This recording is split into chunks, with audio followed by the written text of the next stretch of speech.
चलो wave optics पे lecture 08 आपको पिछले लेक्चर में बताया गया था, शायद हर लेक्चर में बताया गया है कि इस बार ये कोविड की वजह से जो रिड्यूस सिलेबस है उसके अकॉर्डिंग इस पूरे चैप्टर में 5 बड़े क्वेश्चन है, वो कर डालो ना तो बोर्ड एग्जाम्स में एटलीस्ट आपका काम हो जाएगा ऑलमोस्ट, है ना। तो उन 5 में कौन कौन से क्वेश्चन अपन ने डिस्कस किए थे, हाँ आपको तो पता ही है लेकिन मैं एक बार फिर बता देता हूँ। सबसे पहला था कंस्ट्रक्टिव डिस्ट्रक्टिव इंटरफेरेंस की कंडीशंस।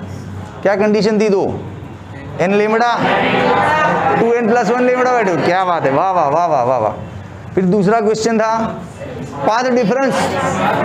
पाथ डिफरेंस दवे क्या फॉर्मूला था उसका? दवे, आर यू दवे, कुछ भी यार, दवे क्या फॉर्मूला था? Path difference. चल ठीक है, कौन बोला था इधर से? कोई नहीं? Very good, XD/D। डूब मरो, पानी लाओ साथ में। अरे कितनी बार बोला तुम्हारी बैच में यार, पानी रखा करो साइड में, जब भी ऐसी जिल्लत हो ना तो डूब जाने का उसमें। फिर तीसरा कौन सा था? मेरे को याद नहीं है। हाँ, कंसेक्यूटिव फ्रिंजेस के बीच का डिस्टेंस, कंसेक्यूटिव फ्रिंजेस के बीच का। गज्जर तू बोल क्या था वो फॉर्मूला? लाई, पानी लाइए। वेरी गुड, तो वो पानी पीने का काम आएगा बेटा, वेरी गुड। लेमडा डी, देखो पानी रखने का 2 काम में आता है। अपने राइट आंसर दे दिया तो पीने का काम आता है, रॉन्ग आंसर दिया तो डूबने के काम आता है। कटोरा भर के पानी लेके आया करो, ठीक है। Lambda D/D distance between consecutive fringes, good. फिर 4th थियरी था वो डिफ्रैक्शन का इंट्रोडक्शन, ग्रिमाल्डी वाला, दरवाजा के पीछे कोई खड़ा है, दिखता नहीं है, सुनाई देता है वो। और आज अंतिम क्वेश्चन है 5 नंबर का, ठीक है। चलो तो क्या है क्वेश्चन? क्वेश्चन ये रहा ना, डिफ्रैक्शन बाय 1 स्लिट, एक स्लिट की वजह से होने वाला डिफ्रैक्शन समझाओ। तो चलो, ड्राइंग इसमें सबसे बड़ा हीरो है, जिसको ड्राइंग पकड़ में आई उसको थियरी लिखना बहुत ही इजी लगेगा। तो चलो ड्रॉ करते हैं। सबसे पहले क्या करते हैं, एक स्लिट बनाते हैं। ये रहा स्लिट, ये स्लिट नहीं है, ये ऑब्स्टेकल है, ये रहे 2 ऑब्स्टेकल। इन ऑब्स्टेकल के बीच का जो गैप है ना, ये इस गैप को बोलते हैं स्लिट। क्या बोलते हैं? स्लिट। हाँ डन, ये हो गई मिडल लाइन, ठीक है भैया। स्लिट का नामकरण कर दो L N और बीच में क्या आ गया? M, L M N। अब यहां पे एक काम करो, मोनोक्रोमेटिक लाइट का सोर्स ले लो। मोनोक्रोमेटिक, एक रंग वाली लाइट का सोर्स ले लो, उसमें से लाइट आएगा ऐसे। अभी लाइट को लेंस, ये जो सोर्स है ना उसको लेंस के फोकल पॉइंट पे रखना है। लेंस कहाँ है सर? तो ये रहा ना, ये रहा लेंस। लेंस के फोकल पॉइंट पे रखने से फायदा क्या होगा कि अब लेंस में से पास होने के बाद ये लाइट पैरेलल हो जाएगी, क्योंकि लेंस रिफ्रैक्शन करेगा ना, तो भी लाइट कैसे बेंड होके क्या हो जाएगी? पैरेलल। समझा कि नहीं समझा? अब वो पैरेलल लाइट जब इस स्लिट के बीच में आएगी तो यहां से फिर क्या होगा? डिफ्रैक्शन। इस ऑब्स्टेकल की वजह से क्या हो जाएगा? डिफ्रैक्शन, और बेंड हो जाएगी यूं। मतलब इस लाइट को जाना था सीधा, ऐसे सीधा जाना था, लेकिन थीटा एंगल पे मुड़ गई, डिफ्रैक्शन हो गया। यार ये ड्राइंग बड़ा मजेदार है, इसमें दोनों चीजें हैं, रिफ्रैक्शन भी है, डिफ्रैक्शन। अपन ने बोला ना लाइट का बेंडिंग होता है, रिफ्रैक्शन में भी बेंडिंग होता है, डिफ्रैक्शन में भी बेंडिंग होता है। रिफ्रैक्शन में बेंडिंग होता है मीडियम की वजह से, और डिफ्रैक्शन में बेंडिंग होता है ये ऑब्स्टेकल की। तो दोनों दिख रहा है, देखो यहाँ पे रिफ्रैक्शन दिख रहा है, लेंस की वजह से लाइट का बेंड हो गया, और यहाँ पे स्लिट, इस ऑब्स्टेकल की वजह से लाइट बेंड हो गया। दोनों फिनोमिनन एक साथ दिख रहा है। डन। अच्छा, अब इसका इमेज कहाँ बनेगा? इसका इमेज कहाँ बनेगा? इन्फानाइट पे, लेकिन मुझे स्क्रीन पे देखना है। तो is there any idea to converge this all rays? क्या बात है यार, कहाँ से आई ऑडियंस? अहमदाबाद से।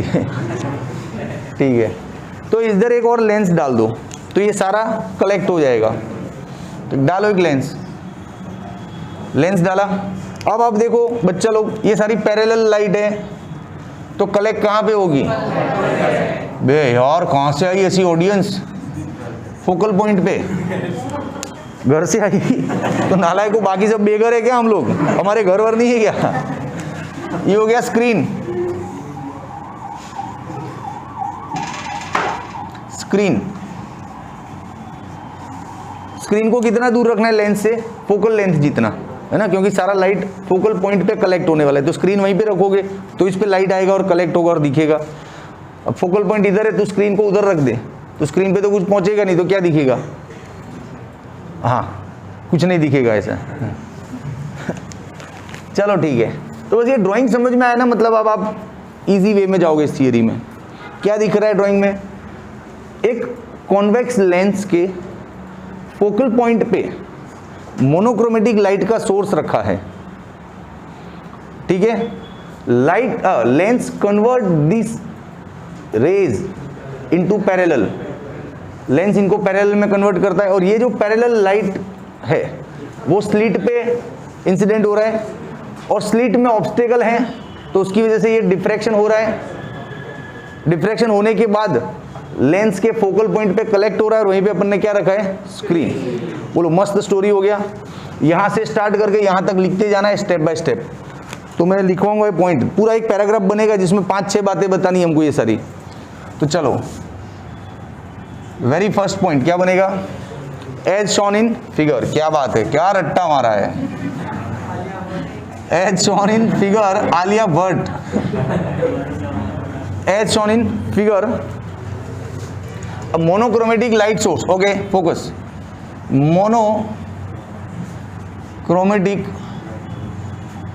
light source placed at the f of lens, lens के f पे रखा है उसको, lens converts them into the parallel, and these parallel light incident at slit ln which is equals to a, slit का width क्या ले लो?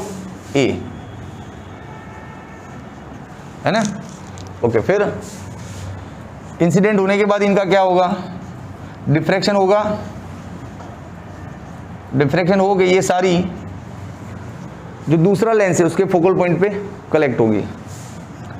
Collected it another focal point of another lens and put the screen there, you will able to see the pattern created by phenomenon of light.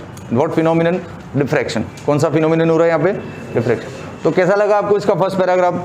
Easy एकदम, सिर्फ चित्र में से देख के लिखना है। अब यहाँ पे एक और पॉइंट को काउंटर करना पड़ेगा, हाइगेन्स। हाइगेन्स के प्रिंसिपल को यहाँ पे काउंटर करके लिखना पड़ेगा। क्या था हाइगेन्स बाबा का प्रिंसिपल? हाइगेन्स का प्रिंसिपल ये था, हाँ वेरी गुड, लेकिन एक बार मुझे भी तो बताने दो, मुझे भी आता है ऐसा प्रूव करूं। आपको आता है, वेरी गुड, लेकिन पढ़ाते पढ़ाते मुझे भी आने लगा है, तो मैं भी अपना बोलूं, ज्ञान बांटूं। हाइगेन्स का प्रिंसिपल क्या था? वेव फ्रंट का every particle behaves as secondary particle, secondary source. मेरा पानी का बॉटल रखा है ऑफिस में, वो लेके आ जाओ ना फटाफट। वेव फ्रंट का every particle behaves as secondary source and emits small wavelets, spherical wavelets. इतना लिखो, ठीक है। वो सारे वेवलेट्स यहां से जो आगे निकलेगा, वो सारे वेवलेट्स स्क्रीन पे जाके लाइट डार्क पैटर्न बनाएगा। उस पैटर्न को हम बोलते हैं डिफ्रैक्शन। तो हाइगेन्स पर से अचानक पैटर्न पे जाना अच्छा सेंटेंस है, ठीक है। तो चलो, every particle of wave front emits small spherical wavelets which produces light dark pattern on the screen. Clear? तो मेरे हिसाब से 2 ओपनिंग पॉइंट अच्छा है। अब इसका पैटर्न कैसा दिखता है उस पर बात करना जरूरी है।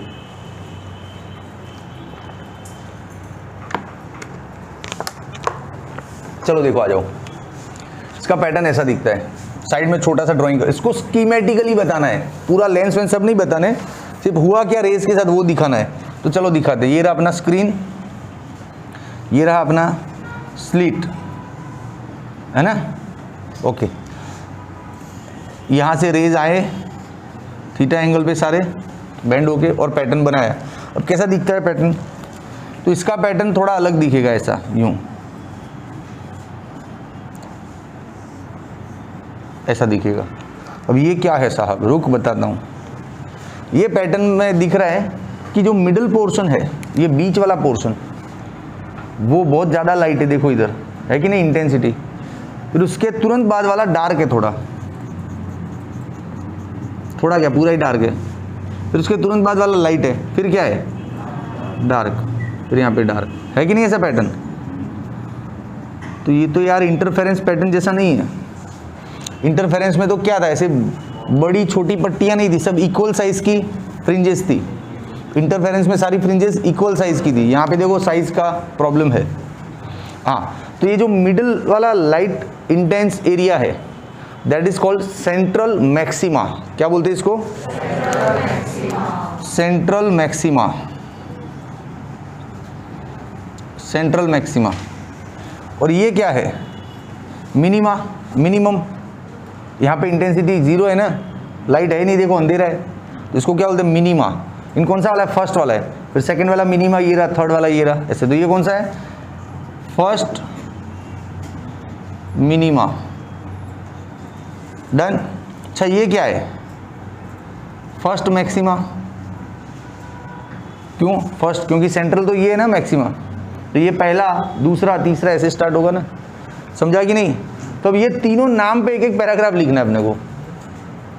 तो इस क्वेश्चन में आगे क्या होने वाला है, इन तीनों नाम पे एक एक पैराग्राफ पूरा लिखना है। समझ रहे हो कि सेंट्रल मैक्सिमा क्यों बना, इतना लाइट, इतना इंटेंसिटी क्यों हाई हो गया, इतना उजाला कैसे हो गया इधर, उसको समझाना है। फिर यहाँ पे इतना अंधेरा क्यों है भाई, वो समझाना है। फिर यहाँ पे इतना उजाला कम क्यों पड़ गया इसकी कंपैरिजन में, वो समझाना है। तो इन तीनों पे एक एक पैराग्राफ लिखना है अपने को। उससे पहले इसमें ज़रूरत हो सकती है हमको पाथ डिफरेंस के फॉर्मूला की हर बार। तो मैं साइड में पाथ डिफरेंस कैलकुलेट करके देता हूँ आपको। पाथ डिफरेंस कैसे कैलकुलेट करना है, तो very easy, not to worry. देखो बताते हैं, चलो। यहां से कैसे नॉर्मल डाल दो इधर, दिखा, इसको नाम दे दो Q। अब आप दिमाग लगाओ, पाथ डिफरेंस है कहाँ चित्र में, क्योंकि यहां से स्टार्ट करोगे ना तो ये वाला पाथ और ये वाला पाथ तो इक्वल है। यहां से L से और Q से स्टार्ट करो तो पाथ इक्वल है ना। तो जो एक्स्ट्रा पाथ है जो डिफरेंस पैदा कर रहा है वो ये इतना ही है ना,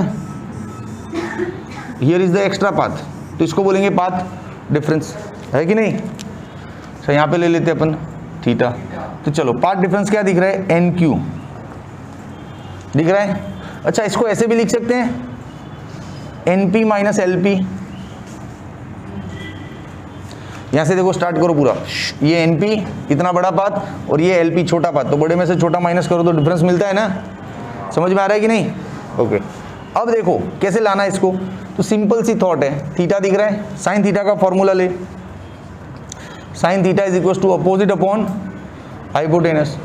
थीटा के अपोजिट क्या है, NQ, हाइपोटेनस क्या है, ये LN, ये क्या हो जाएगा, A, इधर डाल दो, तो NQ is equal to A sine theta. ये हो गया पाथ डिफरेंस का फॉर्मूला।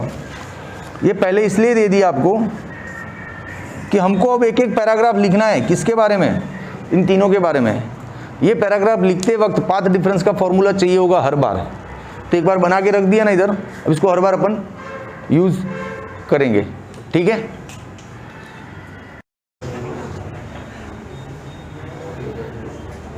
ओके बच्चा पार्टी, तो अब हम इन तीनों पे एक एक पैराग्राफ मस्त मस्त लिख डालते हैं, अपने दिल की सारी फीलिंग्स को डोल देते बोर्ड पे ना, काम हो जाएगा। नालायक को जैसे दिल, फीलिंग्स ऐसे वर्ड आते हैं क्लास में, मोस्ट ऑफ द क्लास यूं ऐसे हो जाता है।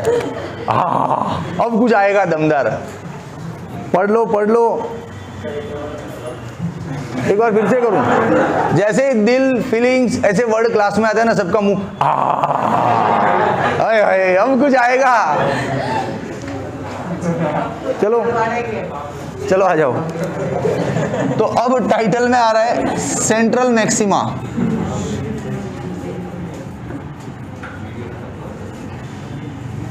ये पेनों में इंक खत्म हो गया रे।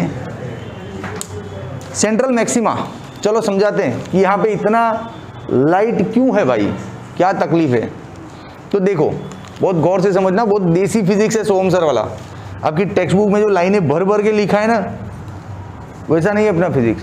बहुत देसी भाषा में समझाऊंगा, फिर लिखने का भी कॉन्फिडेंस आपको आएगा, डोंट वरी।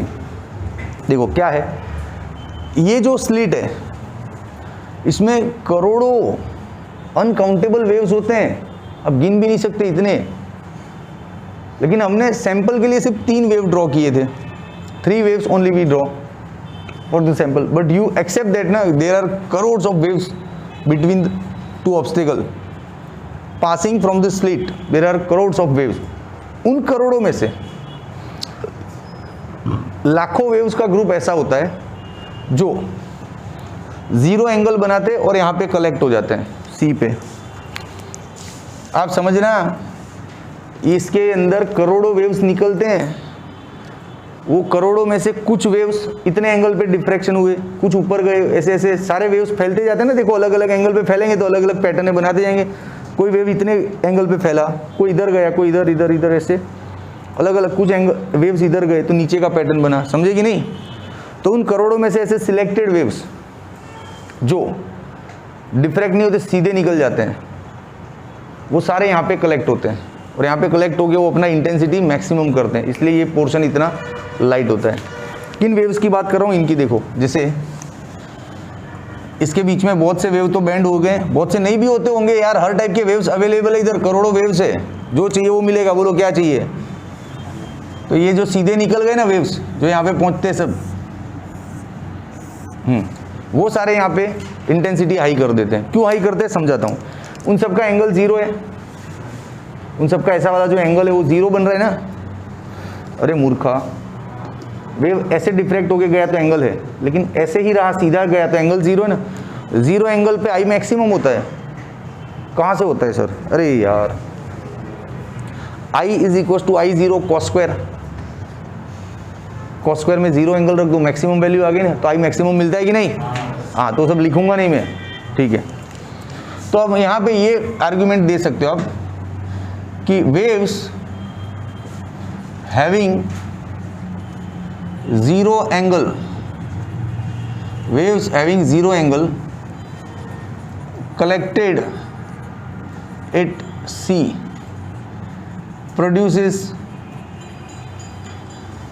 Central maxima. अच्छा, उन सबका पाथ डिफरेंस भी 0 होता है। कहाँ फर्क है? सबका पाथ इक्वल तो है, यहाँ से यहाँ तक पहुँचना है, सबको सीधा ही तो जाना है, तो पाथ डिफरेंस भी इक्वल है और एंगल भी 0 है। तो सेंट्रल मैक्सिमा की ये 2 कंडीशंस हो गई। क्या?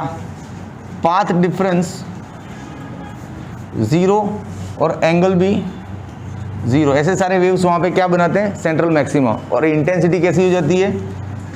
Maximum. Intensity becomes maximum. Clear? बस सेंट्रल मैक्सिमा में इतना इजी पोर्शन है। अब नेक्स्ट हमारा पॉइंट ऑफ डिस्कशन है फर्स्ट मिनिमम। फर्स्ट मिनिमम, ये वाला पहला जो अंधेरा है ना, वो कैसे बना? तो अब आपको यहाँ पे पूरे स्लिट को 2 इक्वल, बहुत ध्यान से सुनना, बहुत गजब पॉइंट है। पूरे स्लिट को 2 इक्वल पार्ट में डिवाइडेड है, ऐसा समझना है कि पूरा स्लिट कितने इक्वल पार्ट में डिवाइडेड है? 2। मैं आपकी इन्फॉर्मेशन के लिए ड्राइंग बना रहा हूँ, अलग से बनाने की जरूरत आपको नहीं है, आपको इसी में से सब कुछ समझ के लेना है। लेकिन और बारीकी से समझाने के लिए मैं एक्स्ट्रा ड्रॉ कर रहा हूँ कुछ। जैसे ये रहा पूरा स्लिट, ठीक है। ये पूरे स्लिट को 2 इक्वल पार्ट्स में डिवाइडेड समझ लो ऐसे, okay. L, M, N 2 equal part में डिवाइड कर लिया। अब ये जो L और M के बीच का पोर्शन है, यहां से जितने वेव P पे पहुंचेंगे उन सब का इफेक्ट डिस्ट्रॉय करने के लिए इस ग्रुप में भी ऐसे वेव्स है जो यहां पे पहुंचेंगे और उनको डिस्ट्रॉय करेंगे। तो आप बोलोगे सर ऐसा कैसे, कहीं पे भी लाइट पहुंचेगा तो उजाला ही करेगा ना, अंधेरा क्यों कर रहा है? वाह भाई वाह, सुपर पोजिशन भूल गए आप लोग। सुपर पोजिशन क्या था? दो लाइट का वेव पहुंच रहा है, लेकिन पहले का क्रेस्ट और दूसरे का ट्रफ टकरा है तो जीरो होता है ना। हाँ, तो लाइट डिस्ट्रॉय करता है ना। हाँ, इसलिए दो इक्वल पार्ट लिए कि इस करोड़ों वेव में से कुछ ऐसे वेव्स हैं जो यहाँ पे पहुँच के लाइट क्रिएट करते हैं, लेकिन उनके अकॉर्डिंग इस नीचे वाले पोर्शन में भी कुछ वेव्स हैं जो उनको जाके डिस्ट्रॉय कर देते हैं। तो ऐसे वेव्स म्यूचुअली एक दूसरे को डिस्ट्रॉय करते हैं और यहाँ पे क्या क्रिएट करते हैं? मिनिमम। समझ में आया कि नहीं आया? ईजी है यार। आप समझ लो इनके बीच में करोड़ों वेव्स हैं, उनमें से लाखों तो यहाँ पे खर्च हो गए, हम बाकी के लाखों की बात कर रहे हैं। समझे? कुछ लाख तो यहाँ पे खर्च हो गए, बाकी के जो कुछ लाख है उनकी बात कर रहा हूँ कि जो यहाँ पे पहुँच रहे हैं, कुछ इधर पहुँचेंगे, कुछ इधर पहुँचेंगे, कुछ इधर पहुँचेंगे, जो यहाँ पे पहुँच रहे हैं मैं उनकी बात कर रहा हूँ। समझे? तो इस ऊपर वाले पोर्शन के जो वेव्स यहाँ पे पहुँच के इंटेंसिटी बढ़ाते हैं, उनके अकॉर्डिंग उनका अपोज करने वाले कुछ वेव्स इधर भी होंगे ही जो जाके उनको डिस्ट्रॉय कर देते हैं। तो वहाँ पे इंटेंसिटी क्या हो जाता है? ज़ीरो। इसलिए यहाँ पे मिनिमम क्रिएट होता है। इसको थोड़ा लिखने में मैं आपको हेल्प कर सकता हूँ। पॉइंट्स ऐसे बना सकते हैं क्या कि suppose slit is divided into two equal parts. Okay, waves in first half part reaches to P and create some intensity, but waves from another half part reaches to P and destroy the intensity of first one. Simple. Waves from first part, अपन ने ऊपर बोला ना दो equal part, उसमें जो पहला part है waves from first part, intensity, ऐसे नहीं थोड़ा अच्छे से लिखते हैं, intensity of waves from first part is destroyed by the waves from second part, so final intensity becomes zero and minimum occurs. बोलो कैसा रहा आर्ग्यूमेंट? आर्ग्यूमेंट तो अच्छा था। अब यहाँ पे कुछ फॉर्मूला भी देना है। तो मिनिमम के लिए पाथ डिफरेंस का फॉर्मूला है दोस्तों, पाथ डिफरेंस एन लेमड़ा। क्या है फॉर्मूला? N lambda. अब आपको कैसे यूज करना है वो बताता हूँ। जैसे आपको पूछा जाए कि फर्स्ट मिनिमम का पाथ डिफरेंस क्या होगा, तो पहले पाथ डिफरेंस तो यहाँ से उठा लो, ए साइन। मैं फर्स्ट मिनिमम की बात कर रहा हूँ तो यहाँ पे 1 ले लो, यहाँ पे भी ले लो 1, खत्म। तो हो गया first minimum, a sine theta 1 is equal to lambda. फिर सेकंड मिनिमम की बात कर रहे हैं तो उसके लिए पार्ट डिफरेंस क्या होगा? ए साइन और एन की जगह 2 ले लो, 2 लेमड़ा, ये थीटा 2, ये हो गया सेकंड मिनिमम। और nth नंबर का मिनिमम की बात कर रहे हैं तो a sine theta N is equal to N lambda. बोलो क्या था फर्स्ट मिनिमम में? कुछ मुझे तो टफ नहीं लगा, सिर्फ आपको आर्ग्यूमेंट धांसू देना है क्या कि पूरे स्लिट को दो पार्ट में डिवाइडेड कंसीडर करो। जो पहले पार्ट का वेव यहाँ पे पहुँचेगा उसका इंटेंसिटी दूसरे पार्ट का वेव डिस्ट्रॉय कर देगा, इसलिए वहाँ पे इंटेंसिटी जीरो हो जाएगा। बस ये आर्ग्यूमेंट को अच्छे से लिखना है। फिर पार्ट डिफरेंस का फॉर्मूला ले लो, बात खत्म। अब ये साइन अपन लेके चल रहे हैं, नहीं लेना है तो भी चलेगा। थीटा बहुत स्मॉल होते हैं, इसमें बहुत छोटे थीटाज होते हैं, तो हम इसको ऐसे भी लिख सकते हैं, A theta N is equal to N lambda. जब भी आपकी कन्वीनियंस के अकॉर्डिंग साइन को निकाल सकते हो, रख सकते हो इसमें। क्लियर है? अब रह गया ये फर्स्ट मिनिमा, समझ में आया? अच्छा एक मिनट, थोड़ा आपको कंफ्यूज करता हूँ। मैंने पूरे स्लिट को दो इक्वल पार्ट में डिवाइड किया, तो वहाँ पे जाके अंधेरा हो गया। मैं इसको 3 पार्ट में डिवाइड करता तो क्या होता? निश्चित, वेरी गुड आंसर, कम अंधेरे वाला कुछ बनता उधर।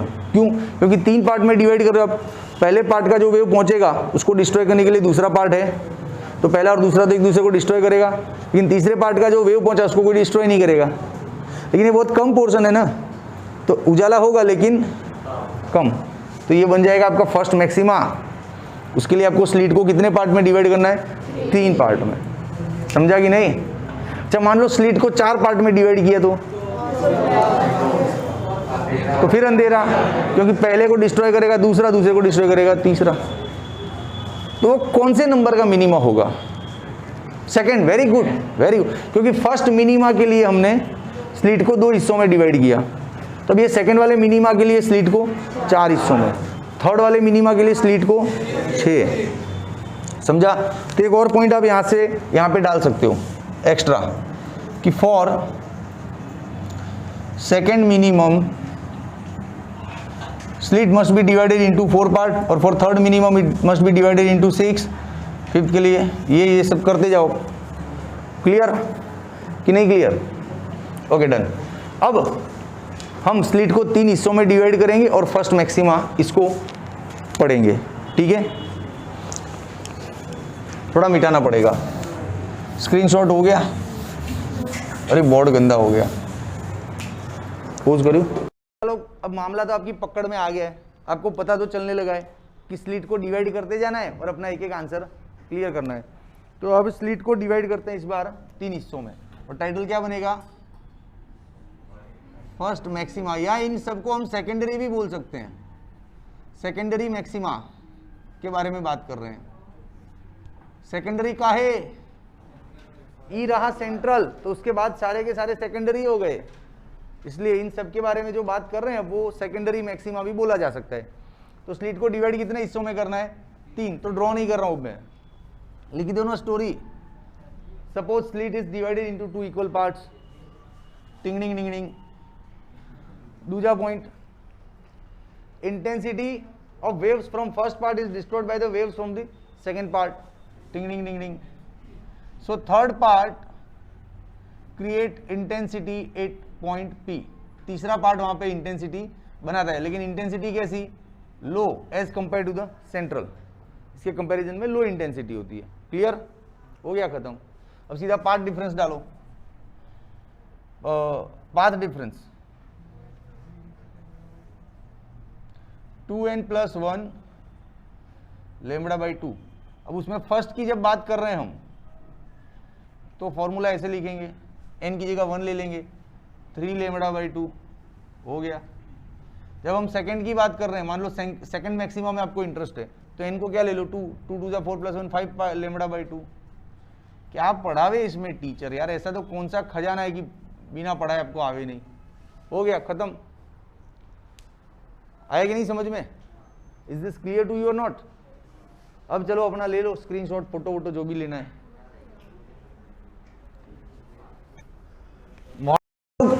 अब ये चैप्टर अपना पूर्णाहुति पे according to the covid syllabus, लेकिन 1-2 क्वेश्चंस दिमाग में आ रहे हैं, उनको भी करके निकलते हैं, क्योंकि ये आईएमपी है 2 मार्क्स की कैटेगरी में।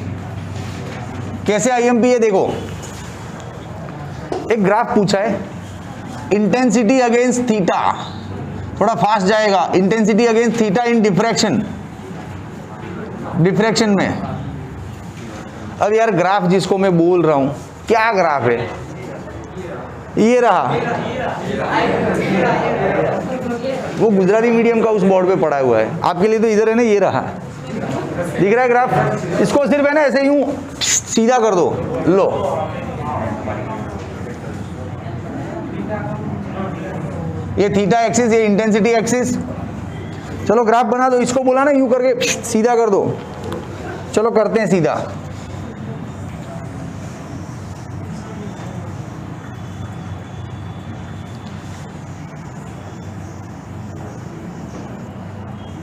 हो गया? ओके। अब इसके कैरेक्टरिस्टिक्स लिखने ग्राफ के, 4 लिखने टोटल।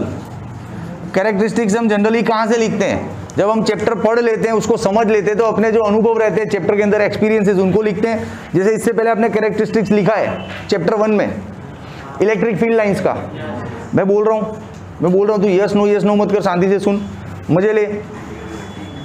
तो इससे पहले हमने कैरेक्टरिस्टिक्स लिखा हुआ इलेक्ट्रिक फील्ड लाइंस का। क्या लिखा था बताता हूं। सबसे पहला, electric field line starts from the positive ends into the negative, negative में खत्म हो जाती है, does not form the close loop, don't intersect और tangent at any point shows the direction. पढ़ा था, आईएमपी थियरी है, आपको याद भी होगी, वेरी गुड। ऐसा ही कैरेक्टरिस्टिक्स हमने मैग्नेटिक फील्ड लाइन में भी पढ़ा था कि magnetic field line starts from N, goes to the S and again goes to the N, they form the closed loop, don't intersect, tangent drawn shows the direction। तो समझो पूरी book में ऐसी 5 एक कैरेक्टरिस्टिक्स है, 5, 2 आगे हो गई, तीसरी अभी करवा रहा हूँ, चौथी 5वीं आपके एटम न्यूक्लियस चैप्टर में आएगी। पूरी टेक्स्ट बुक में ऐसी 5-6 कैरेक्टरिस्टिक्स है जिनमें से एक आधी बोर्ड की एग्जाम में आ सकती है। इसलिए कैरेक्टरिस्टिक्स वाली थियरी हमको यूं होनी चाहिए, दिल पे, जवाब पे, मुंह पे, ठीक है। ओके, क्या कैरेक्टरिस्टिक्स लिखोगे? आपके एक्सपीरियंस लिखो ना, क्या एक्सपीरियंस हुआ आपको? दिख तो रहा है कि जैसे जैसे थीटा बढ़ेगा इंटेंसिटी कम हो रहा है, वेरी गुड। तो कौन लिखे यार इतना? ओके, दूजा और सेंट्रल मैक्सिमा सबसे ज्यादा इंटेंसिटी है, फिर इंटेंसिटी डिक्रीज हो रहा है, क्या बात है। फिर तीसरा, ये जो मिनिमा है उधर इंटेंसिटी नहीं दिख रहा है, 0 दिख रहा है। जो मिनिमा है उनका इंटेंसिटी क्या दिख रहा है? 0। तो मिनिमा इंटेंसिटी 0। फिर लास्ट पॉइंट, डिफ्रैक्शन का डिपेंडेंसी किस पे होता है? लैम्बडा बाई ए पे। किस पे होता है? हाँ, तो डिफ्रैक्शन का डिपेंडेंसी होता है लैम्बडा बाई ए पे। लैम्बडा बाई ए ज्यादा है तो डिफ्रैक्शन भी ज्यादा, और लैम्बडा बाई ए कम है तो डिफ्रैक्शन भी कम। ये 2 मार्क्स देगा रे, इतनी सी इंफॉर्मेशन, समझा। अब एक और छोटा सा क्वेश्चन, उसको क्वेश्चन 18 बोल देना, लिख नहीं रहा हूं मैं। क्वेश्चन क्या है? Difference between interference and diffraction. तो क्या फर्क है? लिख नहीं सकते फर्क हम। इंटरफेरेंस के लिए 2 सोर्स थे ना, S1 और S2। हेलो बच्चा लोग, इधर भी तो बुक है, क्या कर रही है? Is this your mom's brother's house? नहीं है ना, तो पढ़ शांति से।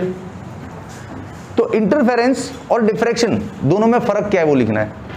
सबसे पहला सोर्स का फर्क है, बिल्कुल है। इंटरफेरेंस में आपको याद है 2 सोर्स थे, S1 और S2, Young's double slit experiment. 2 source थे, 2 जगह से लाइटें आ रही थी और टकरा के सुपर इम्पोज होकर पैटर्न बना रही थी। इसमें ऐसा नहीं है, इसमें एक ही सोर्स है, देखो ये रहा, एक ही जगह होल दिख रहा है ना आपको बीच में, ये पूरा, उसमें से लाइट आ रही है। वो भी लाइट पूरा नहीं आ रहा है, वेव फ्रंट का लिमिटेड पार्ट बाहर आ रहा है। पढ़ा था ना हमने कैसा वेव फ्रंट होता है, हाँ, उसका लिमिटेड पोर्शन यहाँ से निकलता है, बाकी का टकरा के नष्ट हो जाता है। हाँ, तो पहला ही डिफरेंस हो गया कि interference is the effect bye superposition of waves from 2 different sources, coherent sources, but diffraction is the pattern, is the effect, is the design created by the limited part of any wave front। ये सबसे बड़ा धांसू difference हो गया। दूसरा point, interference में सारी पट्टियां जो फ्रिंजेस होती है इक्वल विड्थ की होती है, इसमें ऐसा नहीं होता। इसमें देख मिडल वाली बहुत ज़्यादा इंटेंस है ना, फिर ग्रेजुअली कम होती जाती है। तो 2 हो गए पॉइंट कि नहीं हो गए? तीसरा, इंटरफेरेंस में जो डार्क फ्रिंज थी वो कंप्लीटली डार्क थी, यहाँ पे नहीं है। बताऊँ, जैसे ये रही डार्क फ्रिंज, उसके साइड में देख, यहाँ पे उजाला दिखेगा अपने को, देख थोड़ा उजाला आ गया ना अंदर। तो ये कंप्लीटली डार्क नहीं है, इंटरफेरेंस में कंप्लीटली डार्क थी। तो ऐसे ही आपके इंटरफेरेंस और डिफ्रैक्शन के एक्सपीरियंसेस को लिखना है, और 2 मार्क्स का इंपॉर्टेंट क्वेश्चन बनेगा, which will be your question number 18। Okay, तो आया मजा? ये डिफरेंस तो याद रह गया ना आपको ऐसे ही बोलने से, और ये कैरेक्टरिस्टिक्स भी याद रह गए, तो कुछ खास टफ नहीं था आज का लेक्चर। ओके, चलो दोस्तों, आपका स्क्रीनशॉट ले लो। Take care and bye.